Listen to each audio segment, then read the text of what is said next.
शासन निर्णयाची अंमलबजावणी होत नसल्याने तहसीलदार मॅडम यांना निवेदन। प्रतिनिधी रामेश्वर सोळंके।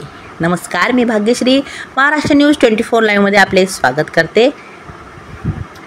रिसोड 8/9/2025 रोजी रिसोड तालुक्यातील माननीय तहसीलदार प्रतीक्षा तेजनकर मॅडम यांना शासन निर्णय 1 ऑगस्ट 2025 नुसार 1 जानेवारी 2011च्या पूर्वीचे रहिवासी असलेले अतिक्रमण नियमानुकूल करण्यासंदर्भात 62 पात्र लाभार्थ्यांची पुराव्यानिशी निवेदन सादर।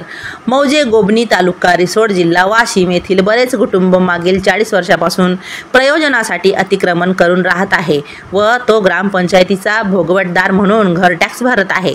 त्यांच्याकडे याविषयी पुरावे सुद्धा आहेत, परंतु शासन निर्णयाची अंमलबजावणी होत नसल्यामुळे तहसीलदार मॅडम यांना निवेदन देण्यात आले। यावेळी शेख नईम, शेख शब्बीर, गणेश श्रीराम सोळंके, शेख मुख्तार शेख रहीम, गजानन मिलिटरी पवार, शेख मुख्तार शेख रहीम, विजय नारायण राऊत आदी ग्रामस्थ उपस्थित होते।